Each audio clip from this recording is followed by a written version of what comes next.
అర్ధరాత్రి నిర్మానుష్యమైన మట్టి రోడ్డు మీద పక్కనే శ్మశానంలో చితికాలుతుంటే ఒక స్టూడెంట్ ఒంటరిగా సైకిల్ తొక్కుకుంటూ వెళ్ళాడు. మనం చేసే చిన్న చిన్న తప్పులే ఒక్కొక్కసారి మన జీవితాంతం వెంటాడే పీడకలలుగా మారతాయి. సరదాగా సినిమాకి వెళ్ళిన ఒక కాలేజీ స్టూడెంట్ తను ఇంటికి చేరుకోవడానికి తీసుకున్న షార్ట్ కట్ దారి తనని ఎలాంటి పరిస్థితుల్లోకి నెట్టింది. వైజాగ్ సిటీకి అవుట్స్కట్స్ లో ఒక యువకుడికి ఎదురైన భయంకరమైన ఇన్సిడెంట్ ఇది. ఈ రోజు కూడా 3 రియల్ హారర్ ఇన్సిడెంట్స్ ని చెప్తున్నాను. ఒకటి అదైతే, ఇంకొకటి మన సబ్స్క్రైబర్ గాయత్రి గారు తన లైఫ్ లో మొత్తం 4 సార్లు దయ్యాన్ని డైరెక్ట్ గా చూసి భయపడ్డానని, అవి ఎలా జరిగినాయో, ఆ తర్వాత పరిస్థితుల్ని తను ఎలా ఎదుర్కొన్నారో మనతో షేర్ చేసుకున్నారు. సెకండ్ ఇన్సిడెంట్ ఇది. ఇంకా థర్డ్ వచ్చేసి, మామూలుగా మనం పాత ఇళ్లలోనే దయ్యాలు ఉంటాయని వింటాము, కానీ ఎంతో సంతోషంగా ఉన్న మా కుటుంబంలోకి ఆ పిశాచి చొరబడి మా ఇంట్లో ఒకరి ప్రాణం తీయడానికి పొంచి ఉందని మాకు తెలిసినప్పుడు మా కుటుంబం అనుభవించిన నరకం అంతా ఇంత కాదు అని మన సబ్స్క్రైబర్ సిరి గారు వాళ్ళ కుటుంబంలో జరిగిన ఇన్సిడెంట్ ని మనతో షేర్ చేసుకున్నారు. మరింకెందుకు లేటు, అసలు వీళ్ళకి ఏం జరిగిందో చూసేద్దామా.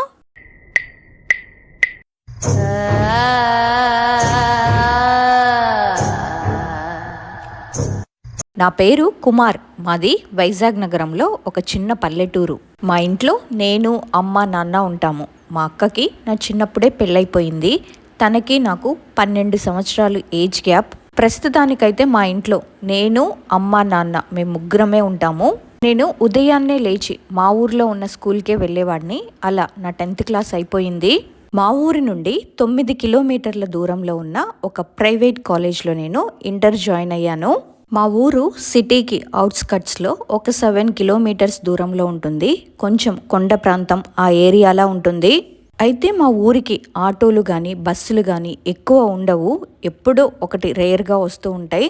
నైట్ అయితే మా ఊరికి వెళ్ళే దారిలో ఒక 4 కిలోమీటర్స్ వరకు కూడా మొత్తం చీకటిగానే ఉంటుంది ఆ ఏరియా అంతా. నేను ఇంటర్ ఫస్ట్ ఇయర్ వరకు కూడా ఆటోకే వెళ్ళొచ్చేవాడిని. కానీ ఆ తర్వాత ఎందుకులే ఆటోకి హెవీగా ఛార్జీలు అయిపోతున్నాయి అని చెప్పి సైకిల్ కొనుక్కొని ఆ ఆటోకి పెట్టే డబ్బులు దాచుకుందామని సైకిల్ మీద వెళ్ళడం స్టార్ట్ చేశాను. డైలీ కూడా మా ఊరి నుంచి కాలేజ్కి సైకిల్ మీద వెళ్ళేవాడిని, వచ్చేవాడిని. పొద్దున్నే 8ంటికి వెళ్ళి సాయంత్రం 5:30 కల్లా ఇంటికి వచ్చేవాడిని. ఇంటికొచ్చి వర్క్ అంతా చేసుకొని హారర్ స్టోరీస్ కానీ థ్రిల్లర్ మూవీస్ కానీ చూసేవాడిని. అలాగే 1 ఇయర్ నుంచి కూడా నేను ఒక అమ్మాయిని లవ్ చేస్తున్నాను. తనని డైలీ దూరం నుంచి చూడడం తప్ప దగ్గరికి వెళ్ళేవాడిని కాదు. ఎందుకంటే అమ్మాయి వాళ్ళ నాన్నంటే నాకు చాలా భయం.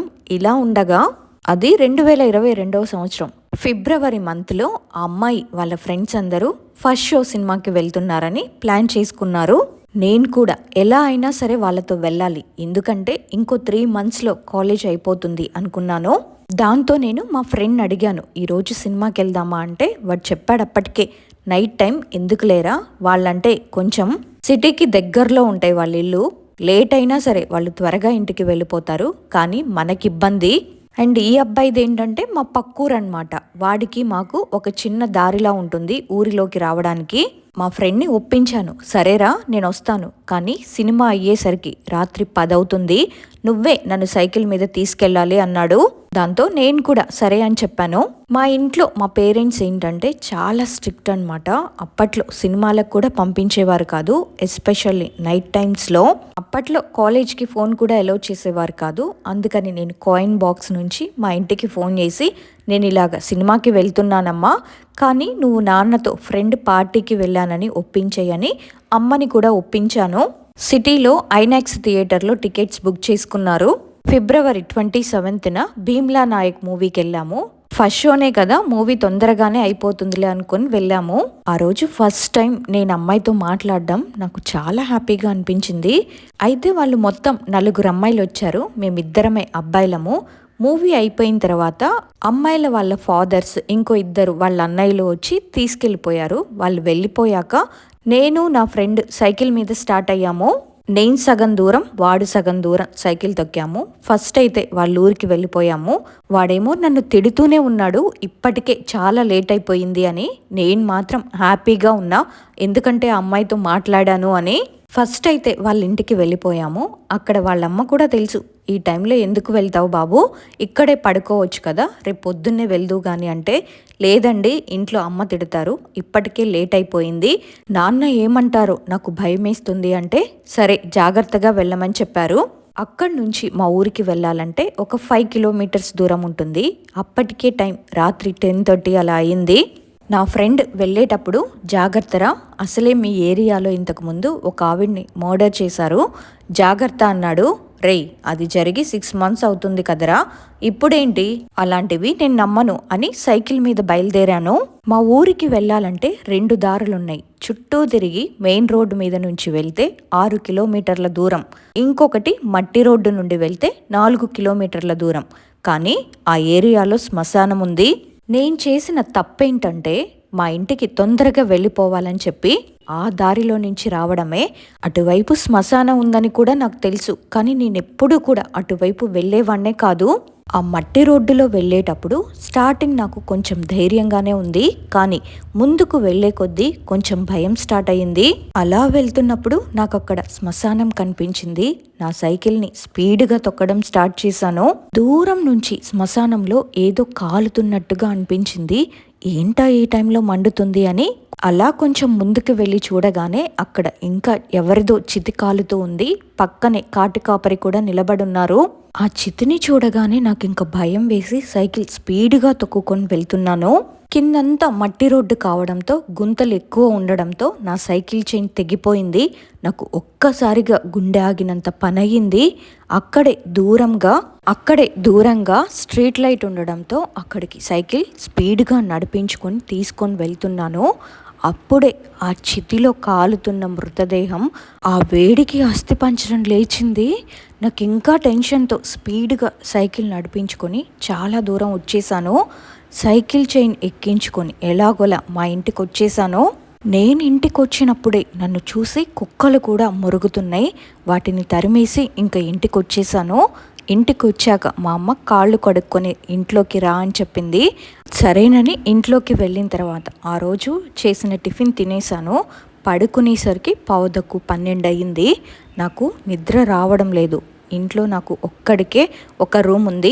చిన్నప్పటి నుంచి ఒంటరిగా పడుకోవడం అలవాటు, కానీ కొంతసేపటికి నేను అలసిపోవడంతో బాగా నిద్ర వచ్చేసింది. నేను పడుకున్న తర్వాత సరిగ్గా 2 గంటలకి బయట విపరీతంగా కుక్కలు అరుస్తున్నాయి. నాకు కొంచెం టెన్షన్గా అనిపించింది, కానీ మళ్ళీ పడుకున్నాను. ఆ రోజు అమావాస్య అంట, కానీ ఆ విషయం నాకు తెలీదు. నేను ఇంట్లో పడుకునే ముందు బెడ్ బల్బ్ వేసుకుంటాం కదా, అదే బెడ్ లైట్. అర్ధరాత్రి కరెంటు పోయింది ఇంట్లో. కాసేపటి తర్వాత కరెంట్ వచ్చింది. కరెంట్ ఉన్నా సరే నా రూమ్లో ఉన్న బల్బ్ అయితే వెలగలేదు. ఇదేంటి, దీనికి ఏమైంది, ఇప్పుడు దాకా వెలిగింది కదా, ఇప్పుడేంటి వెలగట్లేదు అని చెప్పి మళ్ళీ పడుకున్నాను. నేను పడుకున్న తర్వాత మా వెనక వంటగది చిన్నగా ఇరుగ్గా ఉంటుంది. అక్కడ గిన్నెలు పడతాయి అన్నమాట. ఆ గిన్నెల సౌండ్స్ విపరీతంగా వచ్చాయి. ఆ తర్వాత మళ్ళీ నా పక్కన ఎవరో ఉన్నట్టుగా అనిపించింది. అస్సలు నిద్ర పట్టలేదు, ఏం చెయ్యాలో కూడా తెలియలేదు. ఇంకా నెక్స్ట్ డే నాకు ఫుల్ ఫీవర్ వచ్చేసింది. ఆ ఫీవర్ అస్సలు తగ్గకపోవడంతో మా అమ్మ నన్ను హాస్పిటల్కి తీసుకొని వెళ్ళింది. ఈ విషయం అమ్మకి చెప్దామంటే ఆ రూట్లో వచ్చానని తెలిస్తే తిడతారని భయం వేసింది. కానీ నా బిహేవియర్ చూసి ఇంక అమ్మకి అర్థమైపోయింది. ఎందుకంటే అమ్మ ఇట్లాంటివి బాగా నమ్ముతుంది. నేను అటువైపు వచ్చాను కదా, ఆ ఏరియాలో ఇంతకుముందు ఒకరిని చంపేసి కాల్చేశారంట. అందుకే అమ్మ నన్ను రాత్రిపూట అటువైపు పంపించడానికి కూడా భయపడుతుంది. ఇంకమ్మ నన్ను ఒక మసీద్కు తీసుకువెళ్ళి అక్కడే తాయెత్తు కట్టించింది. మేము హిందువులం, కానీ మేము అన్ని మతాలని గౌరవిస్తాం. తాయెత్తు కట్టించుకున్న తర్వాత కొంచెం బాగానే ఉంది. మళ్ళీ అమావాస్య వచ్చేసరికి నాకు ఇలాగే స్టార్ట్ అయిందనమాట. ఒక రోజు ఏమైందంటే నా బాడీ అసలు ప్యారలైజ్ అయిపోయింది. కళ్ళు తెరిచి చూస్తూనే ఉన్నాను, కానీ నా బాడీ కదలలేక అలాగే ఉంది. ఇలా ఏదో ఫ్రీజ్ అయిపోయినట్టు, ఏదో నాకే విచిత్రంగా అనిపించి నా పైన ఎవరో కూర్చున్నట్టుగా, నన్ను చూసి నవ్వుతున్నట్టుగా అనిపించింది.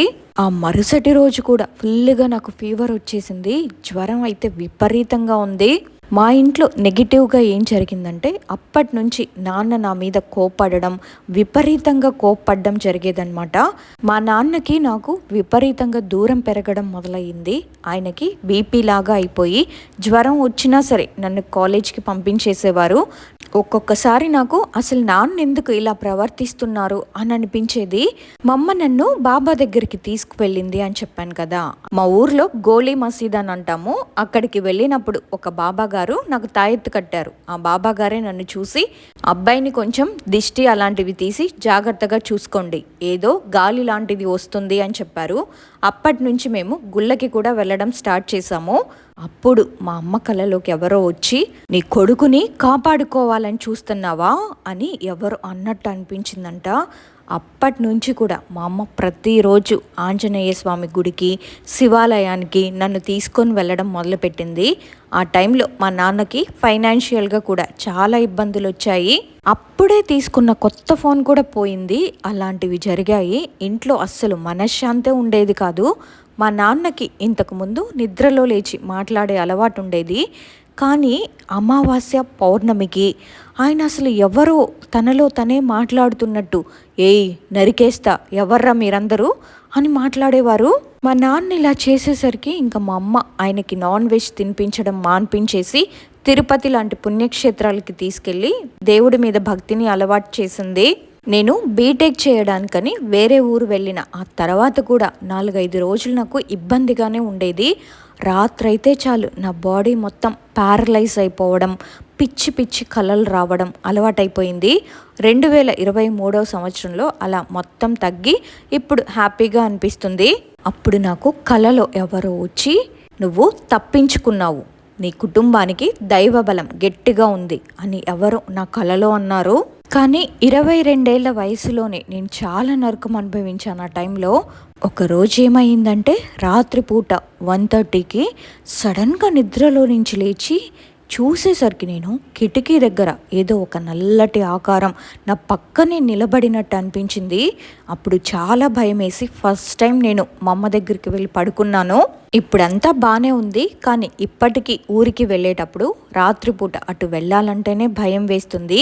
ఇదే నా లైఫ్లో జరిగిన రియల్ హారర్ ఇన్సిడెంట్. కొన్నిసార్లు మనం నమ్మే విజ్ఞానానికి అందని శక్తులు ఈ ప్రపంచంలో ఎక్కడో ఒక చోట ఉంటూనే ఉంటాయి. అందుకే పెద్దలు చెప్తూ ఉంటారు, నిర్మానుష్యమైన దారుల్లో, అది అర్ధరాత్రి వేళల్లో ప్రయాణించేటప్పుడు జాగ్రత్తగా ఉండాలని. ఈ విజయనగరంలో జరిగిన ఇన్సిడెంట్ మనకు అదే గుర్తు చేస్తుంది. ఇకపోతే మన సబ్స్క్రైబర్ గాయత్రి గారి ఇన్సిడెంట్ వచ్చేసి, నా పేరు గాయత్రి, మాది తాడేపల్లిగూడెం దగ్గర చిన్న పల్లెటూరు. నా లైఫ్లో నేను 4 టైమ్స్ దయ్యాన్ని చూశాను. ఫస్ట్ టైం మా ఊర్లో ఏంటంటే 5th క్లాస్ వరకే ఉంటుంది. ఆ తర్వాత చదువుకోవాలంటే వేరే ఊరు వెళ్ళాలి. అప్పుడు నేను 4th క్లాస్ చదువుతున్నాను. మా స్కూల్లో ఏంటంటే వాష్రూమ్స్ ఉండేవి కాదు. మేము వాష్రూమ్కి వెళ్ళాలంటే స్కూల్కి దగ్గర పొలాలు ఉండేవి, అటువైపు శ్మశానం కూడా ఉండేది.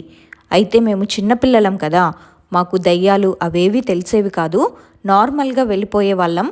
ఆ రోజు మేము 3 మెంబర్స్ వెళ్ళాము వాష్రూమ్కి. అయితే అక్కడ కొంచెం మట్టిగా ఉంటే నాకు నచ్చలేదు.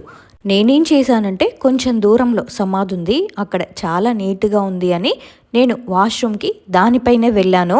నేను అప్పుడు చిన్న పిల్లను కదా, అది తప్పు, అలా చేయకూడదు అని అప్పట్లో నాకు తెలియలేదు.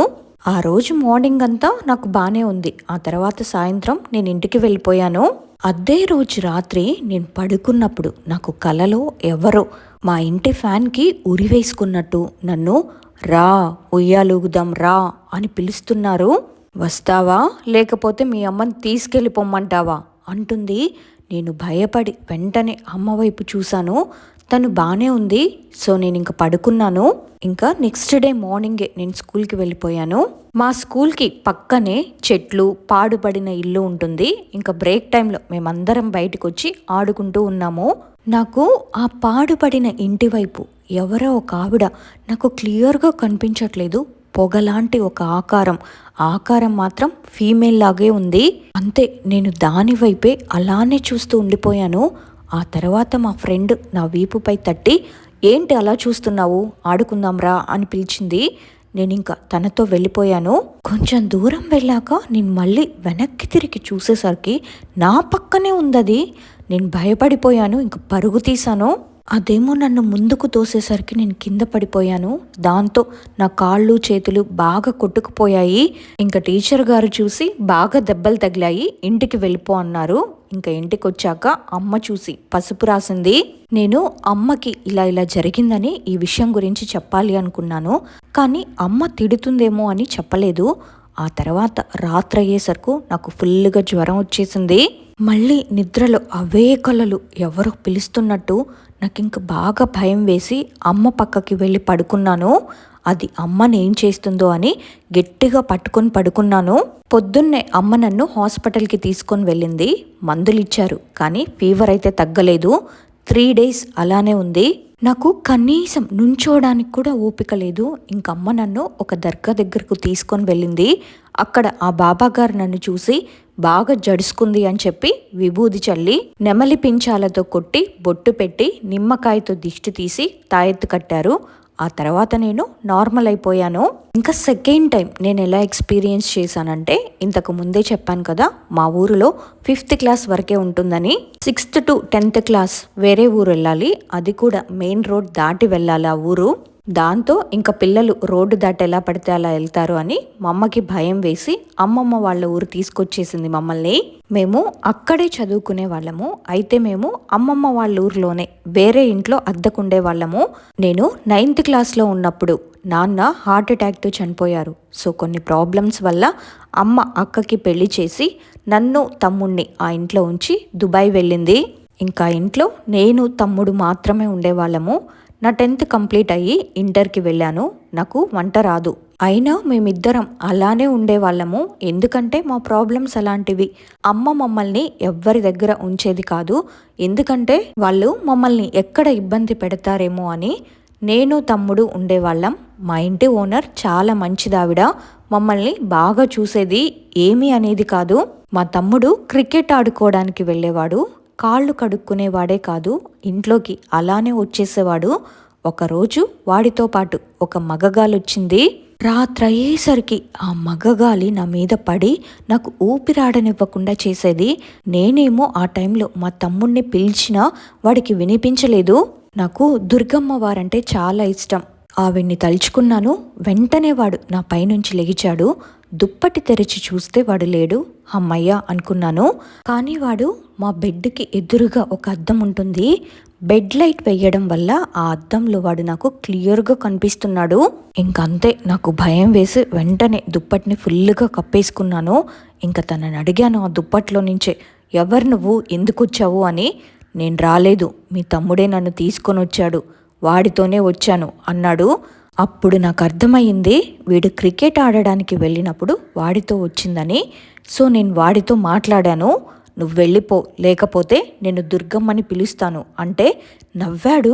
ఇంకా నేను వెంటనే లైట్ ఆన్ చేసి దుర్గాదేవి నామాలు చదివాను. ఆ రాత్రంతా లైట్ వేసి పడుకున్నాను. నెక్స్ట్ డే మార్నింగ్ దర్గాకు వెళ్ళి తాడు కట్టించుకున్నాను. అమ్మకి ఇవన్నీ చెప్పలేదు, తను బాధపడుతుందని. అక్కకి చెప్పాను. అక్కేం చెప్పిందంటే, నైట్ టైం నువ్వు టాయిలెట్ని ఒక బౌల్లో పోయి 3 days కూడా చీపిరి చెప్పులు పెట్టుకో. అలాగే రాత్రి 8ంటికి బాగా తిట్టు. నువ్వు వస్తే నేను ఈ టాయిలెట్ని నీ చేత తాగిస్తాను. అంతేకాదు, నీకోసం నేను చీపురు చెప్పులు పెట్టాను, రా నువ్వు బాగా కొడతాను అను. వాడు రాడు అంది. నేను కూడా అలాగే చేశాను, అది రాలేదు. ఇంకా 3rd టైం నేను దయ్యాన్ని ఎలా ఎక్స్పీరియన్స్ చేశానంటే, అప్పటికి నాకు మ్యారేజ్ అయిపోయింది. అప్పుడు నాకు 7th month ప్రెగ్నెంట్గా ఉన్నాను. సమ్మర్ అవ్వడం వల్ల బయట మాకు హాల్లా ఉంటుంది, అక్కడ పడుకునే వాళ్ళం. ఆ హాల్కి ఏంటంటే మెస్ ఉంటుంది. ఆ మెస్లో నుంచి ఎవరో కాలిన మొహం ఒక ఆడావిడ నన్ను రా, నాతో రా అని పిలిచింది. నేను చూశాను, ఫేస్ మొత్తం బాగా కాలిపోయింది. ఇంకా పొద్దున్నే ఇలా ఇలా జరిగిందని నేను మా హస్బెండ్కి చెప్పాను. ఒకతను మాకు తెలిసిన వాళ్ళు ఉంటారనమాట, ఇలాంటివి చూస్తారు. మా వారేమో అతనికి చెప్పారు. ఆయన ఏం చెప్పారంటే, మీరు హాస్పిటల్కి చూపించుకోవడానికి బయటికి వెళ్ళినప్పుడు మీతో పాటు వచ్చింది అది. మేమేంటంటే హాస్పిటల్కి వెళ్ళాలంటే వేరే ఊరు వెళ్ళాలి, అటువైపు నుంచి వచ్చిందంట అది. ఆయన ఏం చేశారంటే, గోధుమ పిండి తెచ్చి ఒక బొమ్మ చేసి 3 రకాల అన్నం ముద్దలు, అలాగే నల్ల నువ్వులు, ఆవాలు, మోదిక ఆకులతో చేసిన విస్తర్లో ఇవన్నీ పెట్టి ఒక దీపాన్ని వెలిగించి దిష్టి తీసి మేము ఏ రోడ్లో అయితే వెళ్ళామో ఆ రోడ్లో ఒక దగ్గర పెట్టి వెనక్కి తిరిగి చూడకుండా ఇంటికి రమ్మన్నారు. రాత్రిపూట ఇలా చేయమన్నారు. ఆ రోజు రాత్రి అవి మా మామయ్య గారు చేశారు. ఇలా చేసిన తర్వాత అదైతే మళ్ళీ నాకు ఆమె కనిపించలేదు. 4th టైం నేను ఎలా ఎక్స్పీరియన్స్ చేశానంటే, అప్పుడు నాది ఇంటర్ కంప్లీట్ అయ్యింది. అమ్మ దుబాయ్ నుంచి వచ్చేసారు. ఇంకా మేము మా సొంత ఊరికి వెళ్ళిపోయాము. అక్కడే మాది చిన్న తాటాకుల ఇల్లు. అది తీసి డాబా కట్టుకోవాలి అనుకున్నాము. అందుకే మా ఊరు వెళ్ళాము, ఇల్లు కట్టుకున్నాము.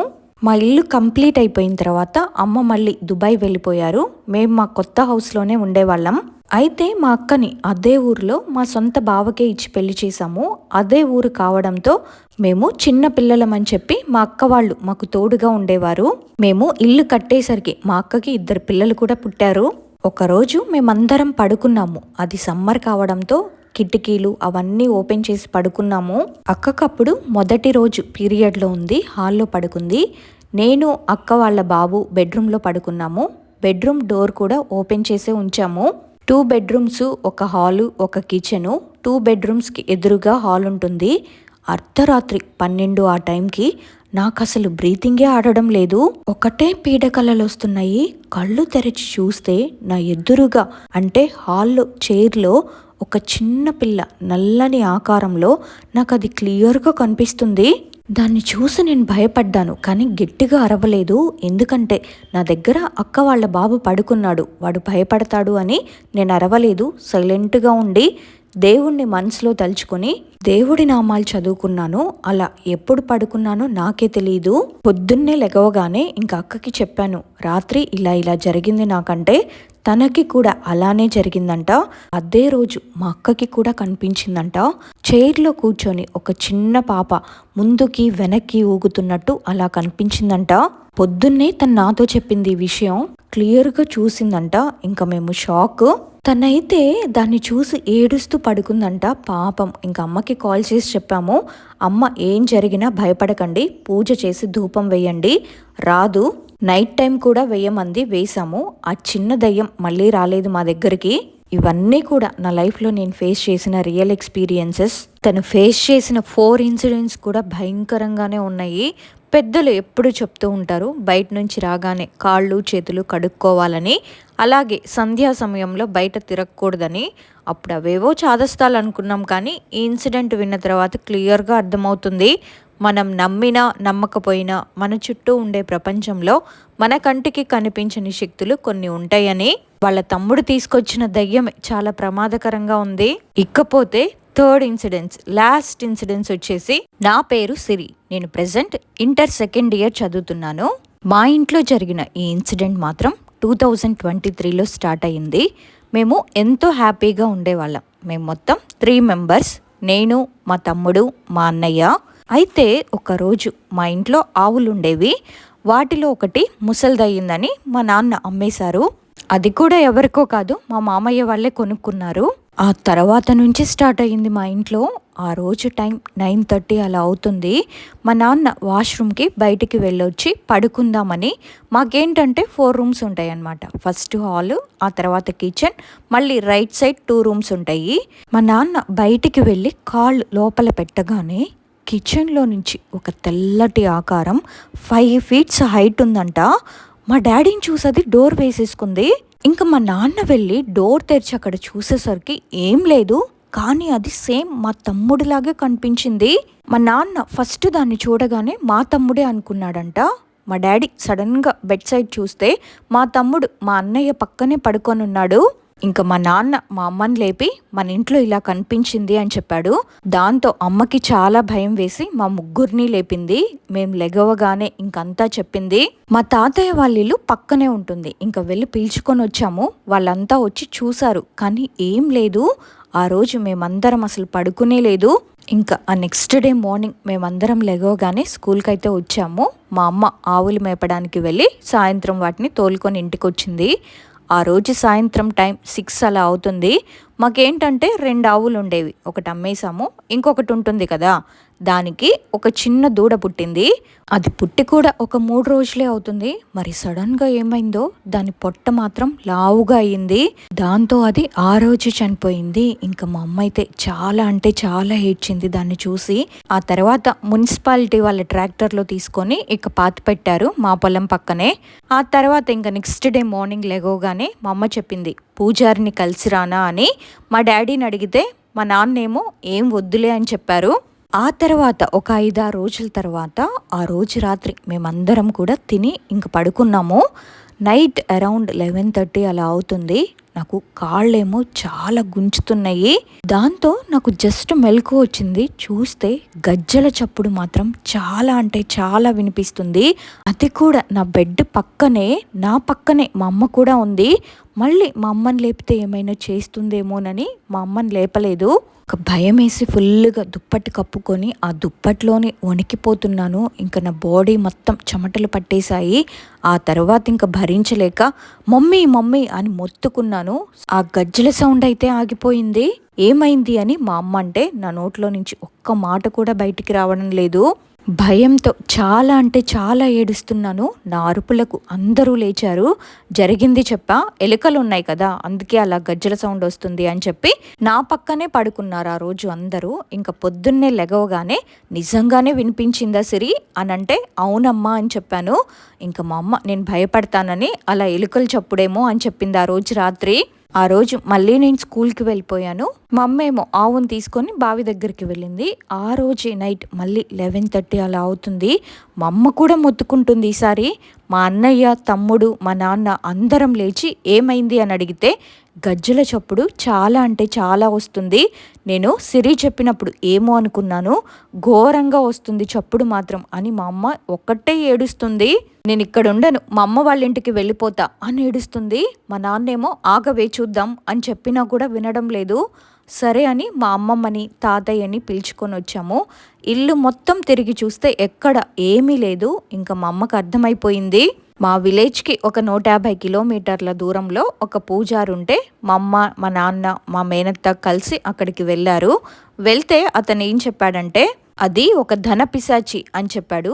ఫస్ట్ మీ వారికి కనిపించింది కదా ఒక ఆకారం, అది మీ వారు లేచి ఉండకపోతే ఒక ప్రాణాన్ని తీసుకుపోయేది. మీ వారు లేచారు కాబట్టే మీరు బతికారు, అందుకని మీ ఆవు మీద పడి మీ ఆవు చనిపోయింది అని చెప్పాడు.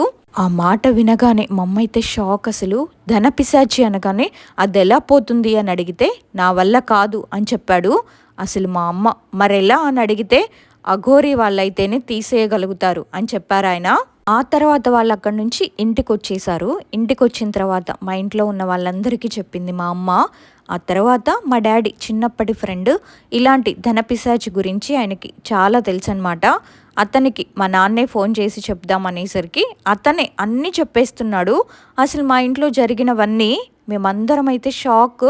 మరేం చేయాలరా అని మా నాన్న అడిగారు. అడిగితే నేను వస్తాను, దాని సంగతి ఏంటో చూస్తా అని చెప్పాడు. ఆ తర్వాత ఆదివారం రోజు వచ్చాడు. మా నాన్నకి కొన్ని సామాన్లు చెప్పాడు. మా నాన్నేమో వెళ్ళి తీసుకొని వచ్చాడు. ఇక పెద్ద ముగ్గు వేసి కిచెన్లో అనమాట అర్ధరాత్రి 11:30కి అలా చేశారు. ఏవేవో మంత్రాలు ఒక గంట సేపు చదివి ఆ తర్వాత ఓకే ఇక ఈ సౌండ్ రాదు, దాన్ని బంధించాను అని చెప్పి వెళ్ళిపోయారు ఆ రోజు రాత్రే. ఆ తర్వాత ఒక 10 రోజుల వరకు ఎటువంటి సౌండ్ రాలేదు. మళ్ళీ గజ్జల చప్పుడు స్టార్ట్. ఇక మళ్ళీ ఈసారి మాత్రం ఘోరంగా వస్తుంది. అందరం కూర్చొని వింటున్నాం.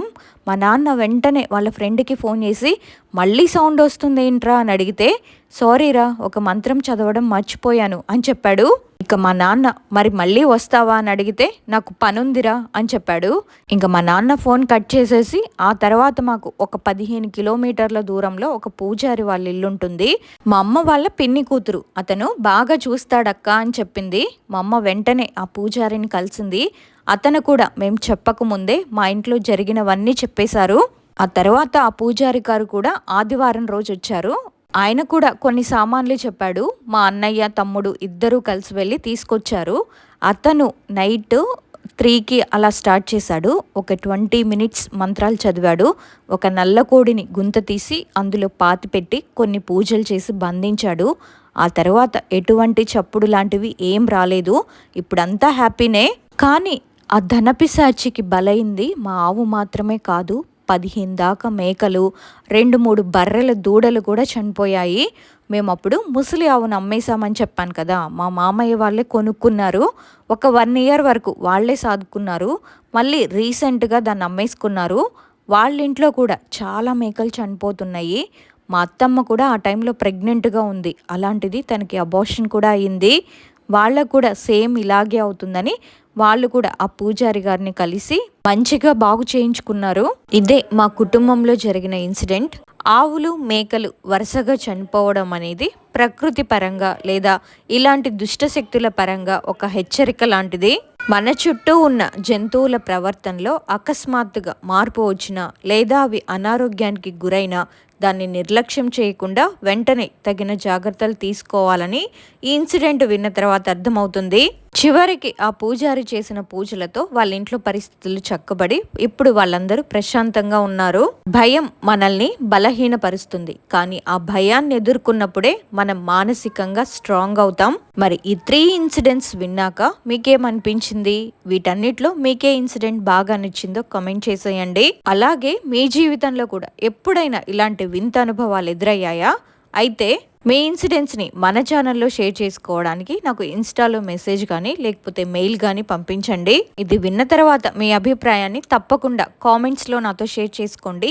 ఈ వీడియో కనుక నచ్చితే ఒక లైక్ చేయడం మాత్రం మర్చిపోవద్దు. మళ్ళీ ఇంకొక ఇంట్రెస్టింగ్ రియల్ హారర్ ఇన్సిడెంట్తో కలుద్దాం. అంతవరకు జాగ్రత్త. Bye bye.